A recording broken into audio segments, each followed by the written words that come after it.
பெருக்கங்களுமா. இதுக்கு முன்னாடி கிளாஸில் நம்ம என்ன பார்த்தோம் அப்படின்னா சராசரி, அதாவது ஆவரேஜில் பார்த்தீங்க அப்படின்னா புள்ளியில் இருக்க கான்செப்ட் இல்லாமல் மீதி வந்து எக்ஸாமில் கேட்பாங்க இல்லையா ஒரு சில மாடல், அது எல்லாத்தையுமே கவர் பண்ணி மொத்தமாக 30 சம் பார்த்தீங்க அப்படின்னா ஆல்ரெடி 2 வீடியோவாக நம்ம பார்த்துருப்போம். ஓகேங்களா, அந்த 2 வீடியோவோட லிங்க் பார்த்தீங்க அப்படின்னா டிஸ்கிரிப்ஷனில் இருக்குது, பார்க்காதவங்க பார்த்துட்டு வாங்க. அப்போ தான் அதோட கான்செப்டும் தொடர்ச்சியும் உங்களுக்கு தெளிவாக புரியும். ஓகேங்களா, ஸோ இப்போ பார்த்தீங்க அப்படின்னா புள்ளியில் கூட்டு சராசரின்னு இருக்கும், கூட்டு சராசரினாலும் சராசரினாலும் ஒன்று தான். ஓகேங்களா, ஸோ இன்னைக்கு கிளாஸில் பார்த்தீங்க அப்படின்னா அடுத்த 3 மாடல் நம்ம பார்க்க போகிறோம். ஓகேங்களா, ஸோ என்னென்ன அப்படின்னா முகடு, இடைநிலை, அதுக்கப்புறம் முகடு, இடைநிலை, சராசரி, இந்த 3க்கு உண்டான ரிலேஷன்ஷிப் என்ன, இதை தான் பார்க்க போகிறோம். ஸோ ஃபஸ்ட்டு வந்து அது எல்லாமே என்ன அப்படிங்கிறத கான்செப்ட் பார்த்ததுக்கு அப்புறம் என்ன பண்ணிக்கலாம், நம்ம வந்து சம் பார்க்க போய்க்கலாம். ஓகேங்களா, ஸோ பார்த்தீங்க அப்படின்னா ஆல்ரெடி நம்ம சராசரி பார்த்துருப்போம். ஓகேங்களா, ஸோ சராசரினாலும் கூட்டு சராசரினாலும் ஒன்று தான். அதை பார்த்தீங்க அப்படின்னா எக்ஸ் பார் அப்படின்னு நம்ம போட்டிருப்போம். ஓகேங்களா, ஈக்குவல் டு சராசரினா எப்படி போடுவோம், அந்த எண்களோட கூடுதல் டிவைடட் பை அந்த எண்களின் எண்ணிக்கை. ஓகேங்களா, ஸோ இந்த இடத்துல பார்த்தீங்க அப்படின்னா மதிப்புகளின் கூடுதல் டிவைடட் பை மதிப்புகளின் எண்ணிக்கைன்னு வரும். ஓகேங்களா, ஸோ கூடுதல் டிவைடட் பை எண்ணிக்கைன்னு போட்டோம் அப்படின்னா அதுதான் சராசரி. அடுத்து பார்த்தீங்க அப்படின்னா முகடு பார்க்க போகிறோம். ஸோ முகடு தான் பார்த்தீங்க அப்படின்னா மாடல் 2. ஸோ முகடுனா என்ன அப்படின்னா அதிகபட்ச எண்ணிக்கையில் நிகழும் தரவுகளின் மதிப்பு. ஓகேங்களா, ஸோ சராசரினா என்ன பார்த்தோம், இருக்கிற வேல்யூஸ் எல்லாத்தையுமே கூட்டி அதோட எண்ணிக்கையை வச்சு டிவைட் பண்ண ஒரு பொதுவான வேல்யூ கிடைக்கும். ஓகேங்களா, ஸோ அதுவே தான் எல்லாத்துக்கும் இருக்குமானா கிடையாது. ஸோ அந்த வேல்யூவை விட கம்மியாகவும் அதிகமாகவும் இருக்கலாம். ஸோ ஒவ்வொரு நாளும் மாறும். இந்த இடத்துல முகடு அப்படின்னா என்ன அப்படின்னா அதிகபட்சமாக இருக்கும். ஓகேங்களா, ஸோ அதிகமாக அதாவது பார்த்தீங்க அப்படின்னா கொடுத்துருக்க அந்த தகவல்களில் அதிகமாக இருக்கிறது தான் பார்த்தீங்க அப்படின்னா முகடு அப்படின்னு சொல்லுவாங்க. ஸோ எக்ஸாம்பிள் பார்த்தீங்க அப்படின்னா உங்களுக்கு தெளிவாக புரியும். பாருங்க, இப்போ வந்து ஒரு காலனி விற்கிறாங்க இல்லையா, அந்த கடையில் பார்த்தீங்க அப்படின்னா 5 இன்ச்சு 6 இன்ச்சு 7 இன்ச்சு 8 இன்ச்சு 9 இன்ச்சுன்னு ஒரு வாரத்தில் விற்ற காலனிகள் இருக்கு இல்லையா, அதோட சோடிகளின் எண்ணிக்கை கொடுத்துருக்காங்க. ஸோ 5 இன்ச்சில் 20 ஜோடி, 6 இன்ச்சில் 35 ஜோடி, 7 இன்ச்சில் 16 ஜோடி, 8 இன்ச்சில் 65 ஜோடி, 9 இன்ச்சில் 24 ஜோடி. இப்போ நம்ம சராசரி தான் இதுக்கு முன்னாடி பார்த்தோம். இதுக்கு வந்து சராசரி போட்டோன்னு வச்சுக்கோங்களேன். இப்போ பாருங்க, 20 + 35 + 16 + 65 + 24 டிவைடட் பை எண்ணிக்கை. பாருங்க 1 2 3 4 5. ஸோ கூட்டினா என்ன வரும் பாருங்க, 5 10 20 மீதி 2 4 10 11 14 16, அப்போ 160ன்னு கிடைக்கும். ஓகேங்களா, ஸோ 160 டிவைடட் பை 5ன்னு கிடைக்கும். ஸோ அடிச்சு போட்டால் என்ன வரும் நமக்கு பாருங்க, 5 5 மீதி 1 2 5 10, ஸோ 32ன்னு கிடைக்கும். ஓகேங்களா, ஸோ சராசரி 32. இப்போ என்ன பண்ணணும் அப்படின்னா ஒரு வாரத்துக்கு அப்புறம் அவர் வந்து ஸ்டாக் வைக்கணும் இல்லையா கடையில் வாங்கி மீதி எல்லாமே, அதுக்காக என்ன பண்ணுறாரு அப்படின்னா வித்ததோட சராசரி கண்டுபிடிச்சி இப்போ 32 அப்படின்னா எல்லா சைஸ்லையும் 32 ஜோடி தான் வாங்கணுமா அப்படின்னா அப்படி கிடையாது. கரெக்டா, எந்த சைஸில் அதிகமாக அவருக்கு வியாபாரம் ஆயிருக்கோ அந்த சைஸில் தான் அவர் அதிகமாக பர்ச்சேஸ் பண்ணணும். கரெக்டா, ஸோ இப்போ பார்த்தீங்க அப்படின்னா 8 இன்ச்சில் தான் பார்த்தீங்க அப்படின்னா அவருக்கு அதிகமாக சேல்ஸ் ஆயிருக்கு. அப்போ என்ன பண்ணணும், அந்த 8 இன்ச்சில் இருக்க காலணிகளை தான் அவர் அதிகமாக வாங்கணும். ஸோ அதுக்காக தான் இந்த சராசரி யூஸ் ஆகாது. ஓகேங்களா, ஸோ சராசரிங்கிறது பொதுவாக கிடைக்கும். அப்போ 32ங்கிறது என்ன பண்ணணும், ஒவ்வொரு சைஸுக்குமே ஒரு 32 வாங்கினாரு அப்படின்னா அவருக்கு அது டேலி ஆகாது. ஸோ என்ன பண்ணாரு, அதிகமாக விற்றதை வச்சு அவர் எடுத்தார். கரெக்டாக, ஸோ 65 ஜோடி வந்து அவருக்கு விற்றது அப்படிங்கிறதால அதிகமாக இருக்கிற அந்த 8 இன்ச்சை தான் அதிகமாக அவர் வாங்கணும். கரெக்டா, ஸோ அதுக்கு யூஸ் ஆகிற கான்செப்டுக்கு பேர் தான் முகடு. ஓகேங்களா, ஸோ சம் பார்க்கும்போது உங்களுக்கு ஈஸியாக புரியும். ஓகேங்களா, ஸோ கூட்டு சராசரி பார்த்தோம் அப்படின்னா நம்ம மையப்போக்கின் அளவீடுன்னு சொன்னோமா, அதே மாதிரி தான் முகடும் ஒரு மையப்போக்கின் அளவீடு. அடுத்து பார்த்தீங்க அப்படின்னா இடைநிலை அளவு, அப்படி இல்லைன்னா நடுநிலை அளவுன்னு எந்த மாதிரி வேணால் சொல்லலாம்.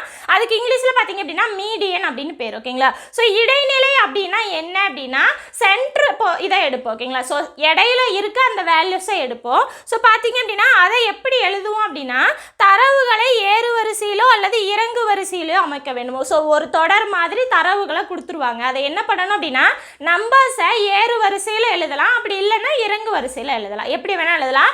கம்பல்சரி என்ன பண்ணணும், ஏறு வரிசையிலையோ இறங்கு வரிசையிலையோ அந்த கொடுத்துருக்க நம்பர்ஸ் எல்லாமே நம்ம எழுதிக்கிறோம். இதுவே முகடில் பார்த்தீங்க அப்படின்னா நம்ம எழுதினாலும் ஒன்று தான் எழுதாட்டியும் ஒன்று தான். ஓகேங்களா, ஸோ எழுதாமையும் நம்மளால் கண்டுபிடிக்க முடியும், எழுதிட்டோம் அப்படின்னா நமக்கு கொஞ்சம் ஈஸியாக இருக்கும், அவ்வளோதான். ஓகேங்களா, அடுத்து பார்த்தீங்க அப்படின்னா மதிப்புகளின் எண்ணிக்கை எண்ணானது ஒற்றை எண்ணாக இருந்தால். ஓகேங்களா, ஸோ இப்போ பார்த்தீங்க அப்படின்னா ஏதோ ஒரு நம்பர் 1 2 3 4 5 இந்த மாதிரி நம்பர் இருக்குன்னு வச்சுக்கோங்க. இதோட எண்ணிக்கை என்ன வரும் பாருங்கள், 1 2 3 4 5. ஒற்றை எண்ணிக்கையில் இருந்தது அப்படின்னா அதோட இடைநிலை என்னவா இருக்கும் அப்படின்னா இங்கே இருக்கு இல்லையா, இந்த வேல்யூஸ் கூட 1 கூட்டி டிவைடட் பை 2 போடணும். என்ன வரும், 6 டிவைடட் பை 2 3ன்னு கிடைக்கும். ஸோ சென்டர் பாயிண்ட் ஓகேங்களா, 1 2 3 மூணாவது வேல்யூ இருக்கு இல்லையா தரவு, அதுதான் வந்து இடைநிலை ஓகேங்களா.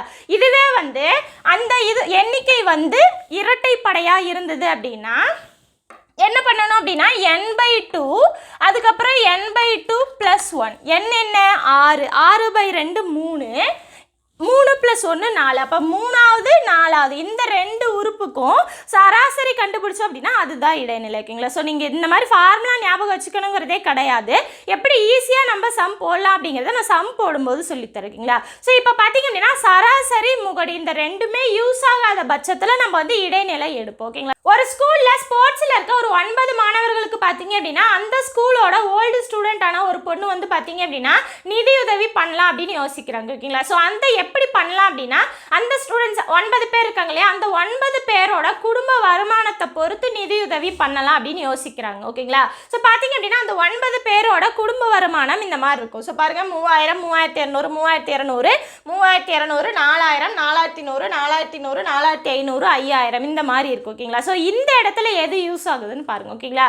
ஸோ பார்த்தீங்க அப்படின்னா குடும்ப வருமானத்தை வச்சு கம்மியாக வருமானம் வந்துச்சுன்னா கொஞ்சம் அதிகமாக நிதியுதவி பண்ணலாம், அப்புறம் அதிகமாக இருந்துச்சுன்னா கொஞ்சம் கம்மியாக பண்ணலாம், அந்த மாதிரி அந்த பொண்ணு பிளான் போட்டிருக்கு ஓகேங்களா. ஸோ இப்போ இதுக்கு சராசரி கண்டுபிடிச்சோன்னு வச்சுக்கோங்களேன், ஒரு நம்பர் கிடைக்கும். அந்த நம்பர் வந்து பொதுவானது. ஸோ என்ன பண்ணணும் அப்படின்னா அது எல்லாத்துக்குமே அதே அளவில் தான் அந்த பொண்ணு பிரித்து கொடுக்குற மாதிரி வரும். ஸோ 3000 வந்து சம்பளம் வர்றவங்களுக்கும் 5000 சம்பளம் வர்றவங்களுக்கும் ஒரே மாதிரி பிரித்து கொடுக்குற மாதிரி வரும். ஸோ அது இதுக்கு வந்து அந்த பொண்ணு யோசிக்கிறது செட் ஆகாது ஓகேங்களா. அடுத்து பார்த்தீங்க அப்படின்னா முகடு முகடு எப்படி கண்டுபிடிப்போம், அதிகமாக வராது ஓகேங்களா. ஸோ பார்த்தீங்க அப்படின்னா இங்கே 3000 ஒரு டைம் வந்திருக்கு, 3200 3 டைம் வந்திருக்கு, 4000 ஒரு டைம் வந்திருக்கு, 4200 4100 2 டைம் வந்திருக்கு, 4500 ஒரு டைம், 5000 ஒரு டைம். அப்போ அதிகமாக எது வந்திருக்கு, 3200 தான் வந்திருக்கு ஓகேங்களா. ஸோ அப்போ 3200 வச்சு நம்மளால் பிரிக்க முடியுமானா அதுவும் செட் ஆகாது ஓகேங்களா. ஸோ இதுக்கு தான் என்ன பண்ணணும் அப்படின்னா இடைநிலை கண்டுபிடிக்கணும். ஸோ இடைநிலை எப்படி கண்டுபிடிக்கலாம் அப்படின்னா ஃபார்முலாலாம் விட்டுருங்க ஓகேங்களா. ஸோ ஃபார்முலா பிரகாரம் பார்த்தீங்க அப்படின்னா இதோட எண்ணிக்கை என்னவா வருது, ஒற்றைப்படை எண்ணா இரட்டைப்படை எண்ணான்னு பாருங்கள், அதாவது ஆட் நம்பரா ஈவன் நம்பரான்னு பாருங்கள். 1 2 3 4 5 6 7 8 9 ஓகேங்களா. இது வந்து பார்த்தீங்க அப்படின்னா ஆல்ரெடி ஏறு வரிசையில் தான் இருக்குது ஓகேங்களா. ஸோ n வந்து 9ன்னு கிடச்சிருக்கு. அப்போ n + 1/2 அப்போ 10/2 5 அஞ்சாவது உறுப்பு தான் பார்த்தீங்க அப்படின்னா இதோட இடைநிலை பாருங்கள் 1 2 3 4 5. அப்போ 4000 தான் பார்த்தீங்க அப்படின்னா இடைநிலை. ஸோ பார்த்தீங்க அப்படின்னா அந்த பொண்ணு இப்படி பிரிச்சுக்கலாம். எப்படி பிரிக்கலாம், 4000க்கு கம்மியாக இருக்க வருமானத்தை எல்லாம் தனியாகவும் 4000க்கு மேலே இருக்க வருமானத்தை எல்லாம் தனியாகவும் பிரிச்சுக்கலாம். அப்போ 4000க்கு கம்மியாக இருக்கிறவங்களுக்கு ஒரு மாதிரி உதவியும் 4000க்கு மேலே 5000 வரைக்கும் இருக்கவங்களுக்கு ஒரு மாதிரி உதவியும் பண்ணிக்கலாம். ஸோ இது வந்து இடைநிலை செட் ஆகும் ஓகேங்களா. ஸோ இந்த கான்செப்ட்டுக்கு தான் பார்த்தீங்க அப்படின்னா இடைநிலை செட் ஆகும். ஸோ சென்டர் பாயிண்ட் பிரிக்கிறதுக்காக பார்த்தீங்க அப்படின்னா இது ஃபார்முலா பிரகாரம் போடாமல் ரொம்ப ரொம்ப ஈஸியாக போடலாம். எப்படி போடலாம் பாருங்கள், இந்த மாதிரி ஏறு வரிசையில் ஃபஸ்ட்டு எழுதிக்கோங்க. இது ஏறு வரிசையிலேயே இருக்குது, அதனால் பிரச்சனை இல்லை. ஏறு வரிசையில் இல்லாமல் மாற்றி மாற்றி இருந்தது அப்படின்னா ஃபஸ்ட்டு ஏறு வரிசையில் இருக்கிற நம்பரை அப்படியே எடுத்து எழுதிக்கோங்க ஓகேங்களா. எழுதினதுக்கப்புறம் இந்த சைடு கடைசி இந்த சைடு கடைசி கேன்சல் பண்ணிடுங்க. அதுக்கப்புறம் second one third one fourth one எல்லாம் முடிஞ்சதுக்கப்புறம் சென்டராக ஒரு நம்பர் வரும் ஓகேங்களா. ஸோ சென்டராக ஒரு நம்பர் வந்துச்சுன்னா அதுதான் இடைநிலை. ஒருவேளை 2 நம்பர் வந்துச்சுன்னா அப்போ என்ன பண்ணணும், அந்த 2 நம்பருக்கும் சராசரி கண்டுபிடிச்சா போதும் ஓகேங்களா. ஸோ அவ்வளோதான் இடைநிலை. சம் போடும்போது உங்களுக்கு ரொம்ப ரொம்ப ஈஸியாக இருக்கும் பாருங்கள். அடுத்த மாடல் பார்த்தீங்க அப்படின்னா சராசரி இடைநிலை முகடு இதுக்கான ரிலேஷன்ஷிப் பார்த்தீங்க அப்படின்னா என்ன அப்படின்னா முகடு எதுக்கு ஈக்குவல் அப்படின்னா 3 இடைநிலை மைனஸ் 2 சராசரி, அதாவது 3 இன்ட்டு இடைநிலை 2 இன்ட்டு சராசரி ஓகேங்களா. ஸோ இடைநிலையோட 3 மடங்குல இருந்து சராசரியோட 2 மடங்கு கழிச்சிங்க அப்படின்னா அது முகடுக்கு ஈக்குவல். ஸோ தோராயமாக வேல்யூ கிடைச்சிரும் ஓகேங்களா. ஸோ இந்த கான்செப்டை வச்சு சம் கேட்பாங்க, நம்ம போடலாம் ஓகேங்களா. ஸோ இப்போ பார்த்தீங்க அப்படின்னா மாடல் 2 முகடு, மாடல் 3 இடைநிலை, மாடல் 4 பார்த்தீங்க அப்படின்னா இதுக்கான ரிலேஷன்ஷிப். இந்த 3 மாடலை தான் நம்ம சம் பார்க்க போகிறோம். ஸோ சம்ஸ் எல்லாமே பார்த்தீங்க அப்படின்னா ரொம்ப ரொம்ப ஈஸியாக போட்டுடலாம், பார்க்கும்போது உங்களுக்கு புரியும் ஓகேங்களா. நம்ம ஃபர்ஸ்ட் சம் பார்க்கலாம் ஓகேங்களா. ஸோ இன்னைக்கு கிளாஸில் நம்ம பார்க்குறது எல்லாமே பார்த்தீங்க அப்படின்னா ஸ்கூல் புக் சம் தான் ஓகேங்களா. ஸோ பார்த்தீங்கன்னா 7th புக்கில் எக்ஸாம்பிள் சம் பாருங்க. கொடுக்கப்பட்ட எண்களின் முகடு காண்க. ஸோ இந்த மாதிரி நம்பர்ஸை வரிசையாக கொடுத்துட்டு அதோட முகடு கேட்குறாங்க. ஸோ முகடுனா என்ன, மோட் அப்படின்னு சொன்னோம் இல்லையா. ஸோ முகடு அப்படின்னா அதிக எண்ணிக்கையில் இருக்க தரவுகளோட தான் ஓகேங்களா. அந்த வேல்யூ தான் பார்த்தீங்க அப்படின்னா முகடு. ஸோ எப்படி போடலாம் அப்படின்னா நீங்கள் வந்து ஏறு வரிசையில் இதை எழுதிட்டும் நீங்கள் போடலாம் ஓகேங்களா. இருக்கிற நம்பரை அப்படியே ஏறு வரிசைனா என்ன, சின்னதுலேருந்து பெருசு வரைக்கும் எழுதிக்கணும். ஸோ எழுதினதுக்கு அப்புறம் அப்படி இல்லைன்னா இறங்கு வரிசையில் கூட எழுதலாம். ஸோ பெருசுலேருந்து சின்னது வரைக்கும் அந்த மாதிரிலாம் எழுதினதுக்கு அப்புறம் எந்த நம்பர் அதிக டைம் ரிப்பீட் ஆகுதோ அந்த நம்பர் தான் பார்த்தீங்க அப்படின்னா முகடு. ஸோ இந்த மாதிரியும் போடலாம். அப்படி இல்லை அப்படின்னா ஈஸியாக அப்படி போடலாம். பாருங்கள், ஃபர்ஸ்ட்லேருந்து எடுத்துக்கோங்க. 5 இருக்கா. ஸோ ஃபஸ்ட்டு 5 இருக்கா. 5 எத்தனை டைம் இருக்குன்னு பாருங்கள். 1 2 3 4 5. அப்போ 5 வந்து 5 டைம் இருக்குது. அடுத்து 7. ஸோ 7 எத்தனை டைம் இருக்குன்னு பாருங்கள். 1 2. அப்போ 2 டைம் இருக்குது ஓகேங்களா. அடுத்து 10. ஸோ 10 எத்தனை டைம் இருக்குது. 1 2 3. ஸோ 10 3 டைம் இருக்குது. அடுத்து பாருங்கள் 12 எத்தனை டைம் இருக்குது. 1 2. அப்போ 2 டைம் இருக்குது. அடுத்து 4. ஸோ 4 எத்தனை டைம் இருக்குது. 1 2. அடுத்து 5 வந்து நம்ம போட்டாச்சு கரெக்டாக. அடுத்து 3. ஸோ 3 எத்தனை டைம் இருக்குது. 1 2 2 டைம் தான் இருக்குது. அடுத்து 10 நம்ம போட்டாச்சு கரெக்டாக. அடுத்து 3 போட்டாச்சு, 4 போட்டாச்சு, 5 போட்டாச்சு, 7 போட்டாச்சு, 9 போடணும். ஸோ 9 எத்தனை டைம் இருக்குது. ஒரே டைம் தான் இருக்குது. அடுத்து 10 போட்டாச்சு, 5 போட்டாச்சு, அடுத்து 12. ஸோ 12 போட்டாச்சு கரெக்டாக. அடுத்து 16 மட்டும் இருக்குது. ஸோ 16 பார்த்தீங்க அப்படின்னா ஒரு டைம் இருக்குது. அடுத்து 20 பார்த்தீங்க அப்படின்னா ஒரு டைம் இருக்குது. ஸோ இப்போ ஃபஸ்ட்டு என்ன பண்ணுங்கள், இந்த எத்தனை டைம் இருக்குன்னு இருக்கு இல்லையா அதை ஃபஸ்ட்டு கூட்டிக்கோங்க. அப்போ தான் நம்ம கரெக்டாக எழுதியிருக்கோமா இல்லையான்னு தெரியும். பாருங்கள், 5 7 10 12 14 16 18 19. இந்த எண்ணிக்கையில் இங்கே இருக்க நம்பர்லாம் வருதான்னு பாருங்கள் ஓகேங்களா. ஸோ 19ன்னு வருதா. ஸோ 19 நம்பர் தான் இங்கே இருக்கணும். எண்ணி பார்த்துக்கோங்க, அப்போ தான் நீங்கள் எழுதுனது கரெக்டு ஓகேங்களா. 1 2 3 4 5 6 7 8 9 10 11 12 13 14 15 16 17 18 19. ஸோ 19 வந்துருச்சா. ஸோ இந்த நம்பரும் ஓகேங்களா எத்தனை முறை வந்திருக்குன்னு எழுதி அதை கூட்டியிருக்கோம் இல்லையா, அந்த நம்பரும் இங்கே இருக்க நம்பரோட எண்ணிக்கையும் ஈக்குவலாக வரணும். அப்போ தான் ஆன்சர் கரெக்டாக வரும் ஓகேங்களா. ஸோ இல்லை அப்படின்னா ஏதோ ஒரு நம்பரை நம்ம விட்டுட்டு எழுதணும்னு அர்த்தம் ஓகேங்களா. ஸோ இந்த மாதிரி எழுதுனதுக்கு அப்புறம் இங்கே சைடில் எழுதியிருக்கோம் இல்லையா, அந்த சைடில் எழுதியிருக்கிறதுல எந்த நம்பர் பெருசுன்னு பாருங்கள் ஓகேங்களா. ஸோ எது பெருசு, 5 தான் பெருசு. அப்போது 5க்கு ஆப்போசிட்டில் நம்ம என்ன நம்பர் எழுதியிருக்கோமோ அதுதான் ஆன்சர் ஓகேங்களா. அப்போ 5 தான் பார்த்தீங்க அப்படின்னா இந்த கொஸ்டினுக்கான முகடு ஓகேங்களா. ஏன்னா அதுதான் அதிக டைம் வந்திருக்கு. 5ங்கிற நம்பர் தான் பார்த்தீங்க அப்படின்னா அதிக டைம் வந்திருக்கு. அதிக டைம் வந்தது தான் பார்த்தீங்க அப்படின்னா முகடு ஓகேங்களா. ஓகே, இதே கொஸ்டினை வேறு மாதிரியும் கேட்கலாம். அப்போ 5ஓட நிகழ்வெண் என்ன அப்படின்னு சொல்லி கேட்கலாம் ஓகேங்களா. 5இன் நிகழ்வெண்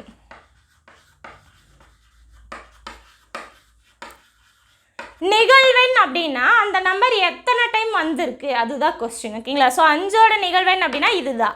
எத்தனை டைம் வந்திருக்கு, 5 டைம் வந்திருக்கு. இது உங்களுக்கு 5ன்னு வரதால கன்ஃபியூஸ் ஆகலாம். வேறு ஏதாவது நம்பர் பார்க்கலாம். இப்போ பாருங்கள், இதை வச்சுக்கலாம் ஓகேங்களா. ஸோ 10இன் நிகழ்வெண் என்ன, 10 எத்தனை டைம் வந்திருக்கோ அதுதான் நிகழ்வெண். எத்தனை டைம் வந்திருக்கு, 3 டைம் வந்திருக்கு ஓகேங்களா. ஸோ இந்த மாதிரி நிகழ்வெண்ணு கேட்டாங்கன்னா இந்த மாதிரி எழுதணும். அது எத்தனை டைம் வந்திருக்கோ அந்த எண்ணிக்கையை எழுதுறது தான் வந்து நிகழ்வெண். முகடு அப்படின்னா எந்த நம்பர் அதிக எண்ணிக்கையில் வந்திருக்கோ அந்த நம்பர் தான் பார்த்தீங்க அப்படின்னா முகடு ஓகேங்களா.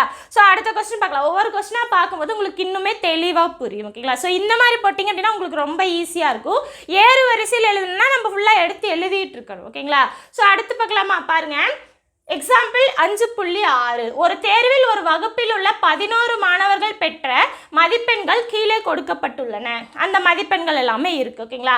இம்மதிப்பெண்களின் முகடு காண்க. சேம் இதே மாதிரியே நம்ம போட்டுக்கலாம். பாருங்கள், ஃபஸ்ட்டு 23ன்னு இருக்குது. 23 எத்தனை டைம் வருதுன்னு பாருங்கள். 1 2 3 4 டைம் வருது ஓகேங்களா. அடுத்து 2ங்கிற நம்பர் 2 எத்தனை டைம் வருது, ஒரே ஒரு டைம் தான் வருது. அடுத்து 15 ஒரு டைம் தான் வருது. அடுத்து 38 ஒரு டைம் தான். அடுத்து 21.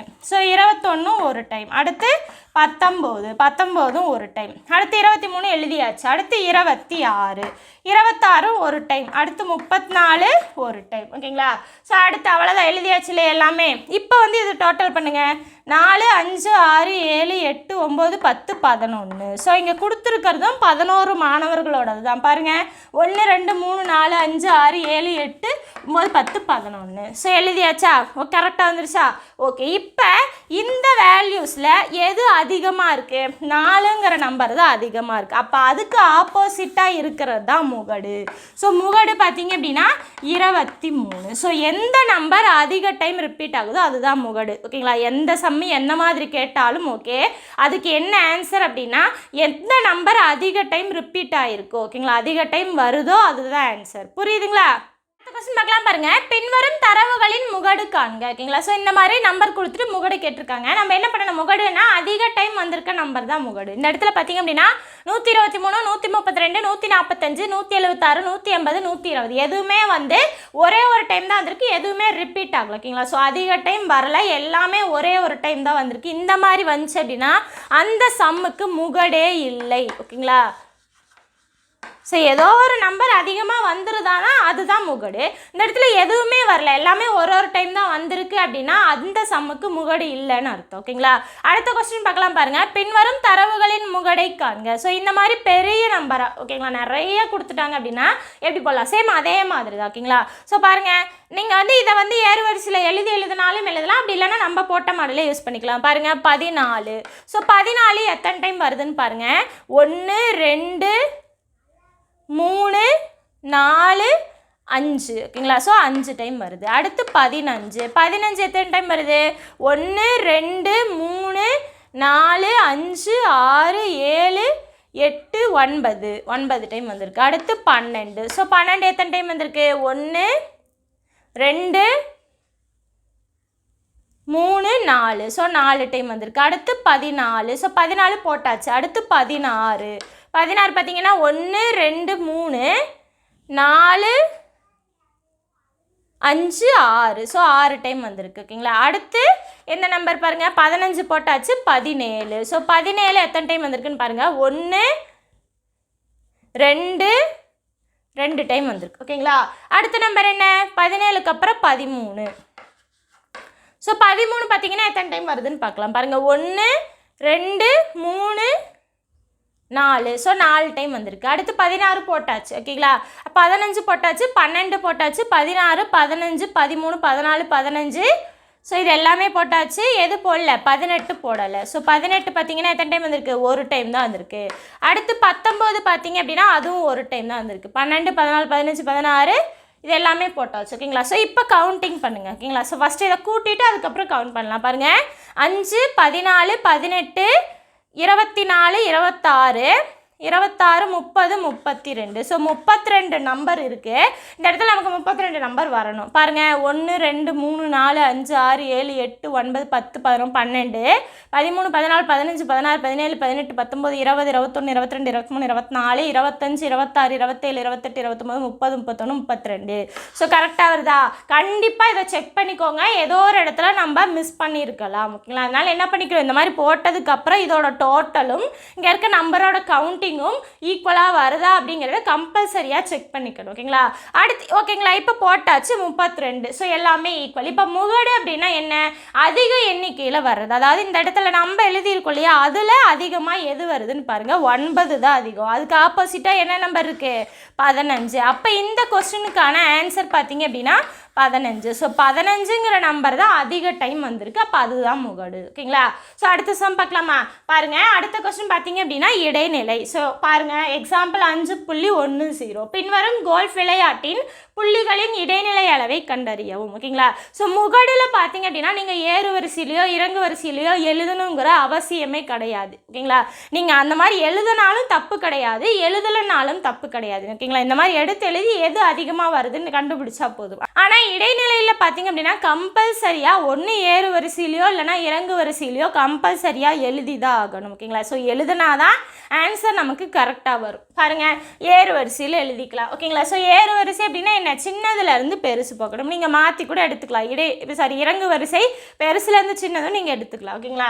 ஸோ ஏறு வரிசையில் எழுதலாமா? பாருங்கள், சின்ன நம்பர் என்ன 65, அதுக்கப்புறம் 68, அதுக்கப்புறம் 70, அடுத்து 73, அடுத்து 75, அடுத்து 78, அடுத்து 79. ஓகேங்களா? ஸோ ஃபஸ்ட்டு எழுதுனதுக்கப்புறம் கரெக்டாக நம்ம எழுதியிருக்கமான கவுண்டிங் பார்த்துக்கோங்க. ஓகேங்களா?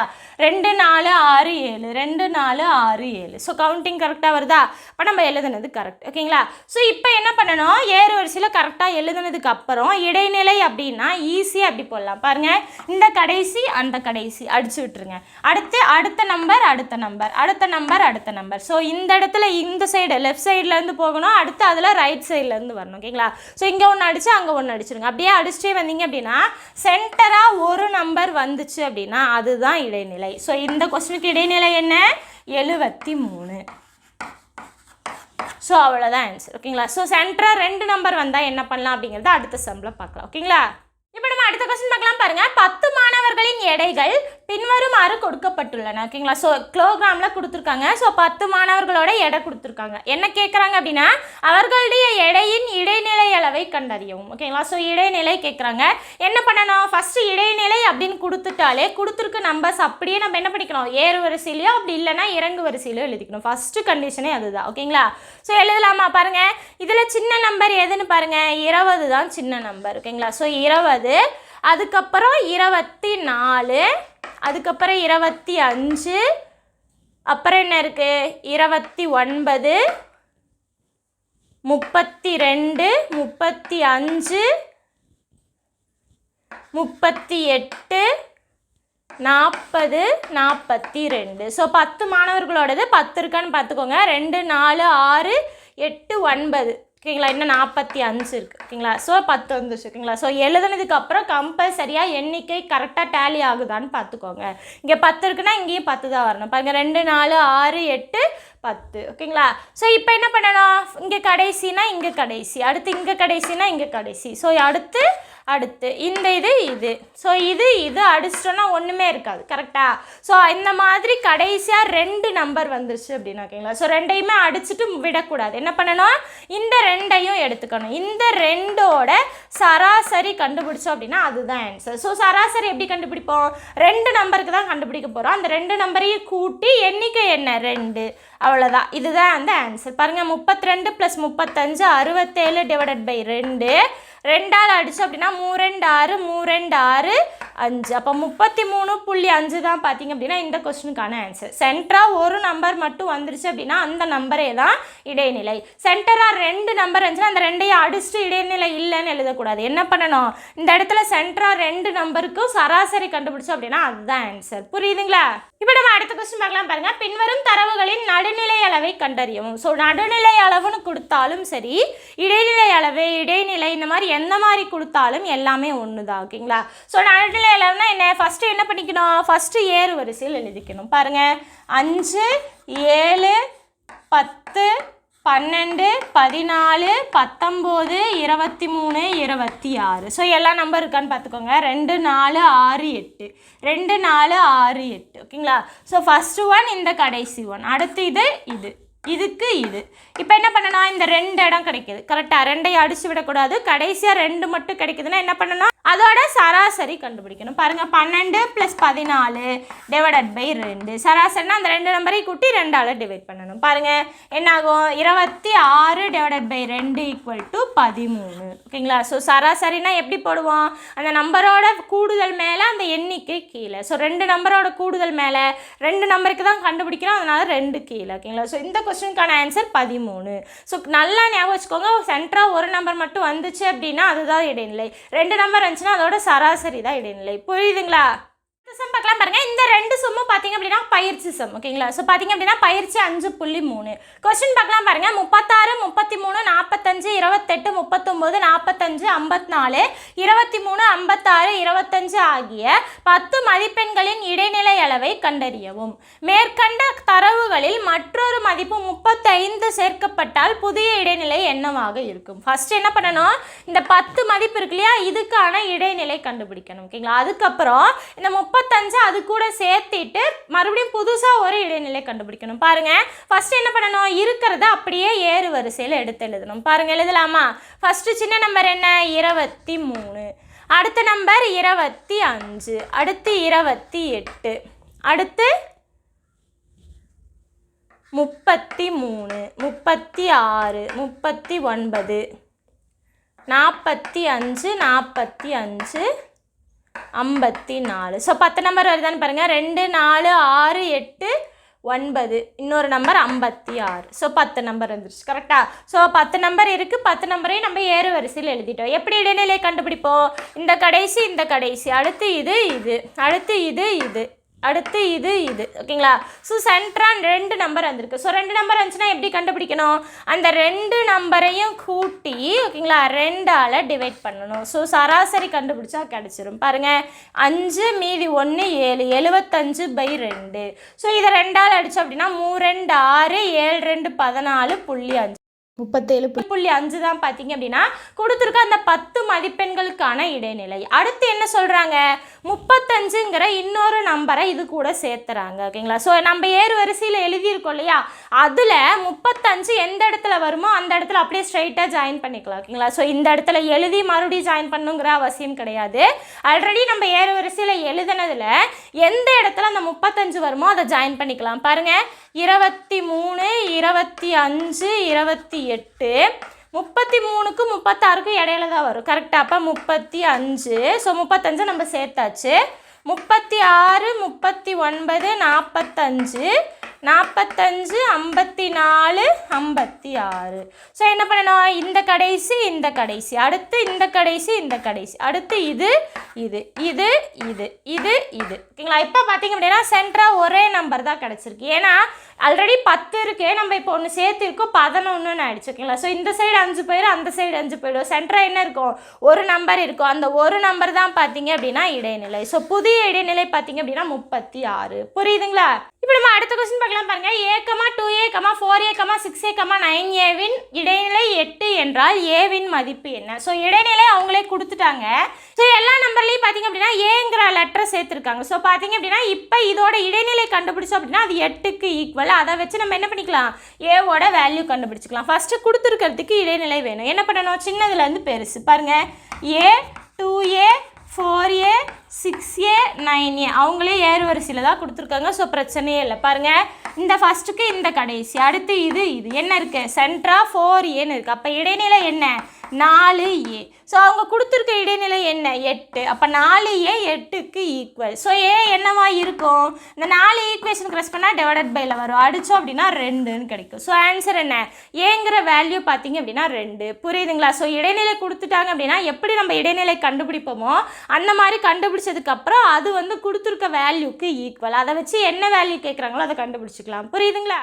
இப்போ நம்ம அடுத்த கொஸ்டின் பார்க்கலாம். பாருங்கள், இது வந்து 9th புக்கில் இருக்க எக்ஸாம்பிள் சம் 8.18. பாருங்கள், இது பார்த்தீங்க அப்படின்னா சராசரி இடைநிலை முகடு. இது 3க்கான ரிலேஷன்ஷிப். ஓகேங்களா? ஸோ அது என்ன பாருங்கள், முகடு எதுக்கு ஈக்குவலாக இருக்கும் அப்படின்னா, ஸோ தோராயமாக எதுக்கு இருக்கும் அப்படின்னா 3 × இடைநிலை -2 × சராசரி. ஸோ 3 இடைநிலை -2 சராசரி முகடுக்கு ஈக்குவலாக இருக்கும். ஸோ தோராயமான வேல்யூ கிடைக்கும். பாருங்கள், இதை வச்சு தான் இங்கே போட போகிறோம். அவங்க வேல்யூஸ் கொடுத்துட்டாங்க. ஸோ சராசரி என்ன கொடுத்துருக்காங்க பார்த்தீங்க அப்படின்னா 66. அப்போ 2 × 66 மைனஸ் இடைநிலை நமக்கு தெரியாதா, அப்போ 3 × xன்னு வச்சுக்கலாம். ஓகேங்களா? ஸோ இடைநிலையை நம்ம xன்னு வச்சுக்கலாம். அப்போ 3 × x. அடுத்து முகடு கொடுத்துருக்காங்க. முகடு என்ன, 60. அப்போ 60 எதுக்கு ஈக்குவலாக இருக்கும் அப்படின்னா இந்த இதுக்கு ஈக்குவலாக இருக்கும். ஸோ ஈக்குவல் டுங்கிற மாதிரியே நீங்கள் போட்டுக்கலாம். ஓகேங்களா? அடுத்து என்ன ஆகும் பாருங்கள், 3x இந்த சைடே வச்சுக்கோங்க. இந்த வேல்யூஸ் ஈக்குவேஷன் கிராஸ் பண்ணால் என்ன ஆகும், ப்ளஸில் ஆகும். அதுக்கு முன்னாடி பெருக்கிக்கலாம். பாருங்கள், 60 ப்ளஸ் இது என்ன ஆகும், 132ன்னு ஆகும். ஓகேங்களா? ஸோ இப்போ இதை கூட்டிக்கலாம். என்ன ஆகும், 192. ஸோ 3x, நமக்கு x மட்டும்தான் வேணும். ஏன்னா x தான் இடைநிலைன்னு எடுத்திருக்கோம். இப்போ இந்த 3 ஈக்குவேஷன் கிராஸ் பண்ணால் டிவைடட் பையில் வரும். அப்போ 192 டிவைடட் பை 3 அடித்தோம் அப்படின்னா 6 18 மீதி 1 4 12. அப்போ எக்ஸோட வேல்யூ என்ன, 64. அதாவது இடைநிலை பார்த்தீங்க அப்படின்னா 64. ஸோ இந்த 3 வேல்யூஸில் முகடு, இடைநிலை, சராசரி, இந்த 3 வேல்யூஸில் ஏதாவது 2 கொடுத்துட்டு இன்னொன்று எது கேட்டாலும் சரி நம்மளால் போட முடியும். முகடு இடைநிலை கொடுத்துட்டு சராசரி கேட்டாலும் சரி, சராசரி இடைநிலை கொடுத்துட்டு முகடு கேட்டாலும் சரி, அப்படி இல்லை அப்படின்னா முகடு சராசரி கொடுத்துட்டு இடைநிலை கேட்டாலும் சரி, நம்மளால் எந்த மாதிரி கொடுத்துட்டு கேட்டாலும் ஆன்சர் போட முடியும். ஆனால் உங்களுக்கு என்ன தெரிஞ்சிருக்கணும்? இந்த ஃபார்முலா தெரிஞ்சிருக்கணும். ஸோ முகடுங்கிறது எதுக்கு ஈக்குவலாக இருக்கும் அப்படின்னா 3 இடைநிலை -2 சராசரி. ஓகேங்களா? ஸோ இது தெரிஞ்சிருச்சு அப்படின்னா எந்த மாதிரி கொஸ்டின் கேட்டாலும் இந்த இதெல்லாம் உங்களால் கம்பல்சரியாக போட முடியும். ஓகேங்களா? ஸோ இன்னைக்கு பார்த்தீங்க அப்படின்னா கிளாஸில் என்னென்ன பார்த்தோம்? மாடல் 2, 3, 4, அதாவது முகடு, இடைநிலை, முகடு, சராசரி, இடைநிலை, இந்த 3க்கான ரிலேஷன்ஷிப். ஓகேங்களா? ஸோ இதில் பார்த்தீங்க அப்படின்னா மொத்தமாக 10 சம் பார்த்துருக்கோம். இந்த 10 சம்மை ஃபுல் அண்ட் ஃபுல் தரவாக நீங்கள் பார்த்துட்டீங்க அப்படின்னா என்ன மாதிரி கொஸ்டின் கேட்டாலும் உங்களால் போட முடியும். ஸோ முகடுனா என்ன? அதிக எண்ணிக்கையில் வர்றது. இடைநிலைனா சென்டராக வர்றது. ஸோ அதுக்கு முன்னாடி கம்பல்சரியாக ஏறு வரிசையிலையோ இல்லை இறங்கு வரிசையிலையோ நீங்கள் எழுதிக்கணும். ஓகேங்களா? ஸோ ஃபஸ்ட்டு இந்த சைடு கடைசி, அதாவது லெஃப்ட் ஹேண்ட் சைடு கடைசி, ரைட் ஹேண்ட் சைடு கடைசி அடிச்சுட்டே வந்தீங்க அப்படின்னா உங்களுக்கு வந்து சென்டராக ஒரு வேல்யூ கிடைச்சதுன்னா அதுதான் இடைநிலை, 2 கிடைச்சதுன்னா அதோட சராசரி தான் இடைநிலை. ஓகேங்களா? அதுக்கப்புறம் இந்த 3ஓட ரிலேஷன்ஷிப் பார்த்தீங்க அப்படின்னா உறவு பார்த்தீங்க அப்படின்னா இந்த மாதிரி தான் இருக்கும். ஸோ இந்த மாதிரி எந்த கொஸ்டின் கேட்டாலும் உங்களால் அட்டன் பண்ண முடியும். ஓகேங்களா? ஸோ நெக்ஸ்ட் கிளாஸில் பார்த்தீங்க அப்படின்னா மீதி இருக்க மாடல்ஸ் எல்லாமே கவர் பண்ணிக்கலாம். ஓகேங்களா? நம்ம கிளாஸ் வந்து உங்களுக்கு யூஸ்ஃபுல்லாக இருக்குன்னு நீங்கள் நினச்சிங்க அப்படின்னா நம்மளோட உமா டிஎன்பிஎஸ்சி மேக்ஸ் அப்படிங்கிற சேனல் சப்ஸ்கிரைப் பண்ணிட்டு கூடவே இந்த பெல் ஐக்கானை கிளிக் பண்ணுங்கள். இந்த கிளாஸ் எப்படி இருந்துச்சு சொல்லிட்டு கமெண்ட் பாக்ஸில் கமெண்ட் பண்ணுங்கள். தேங்க்யூ.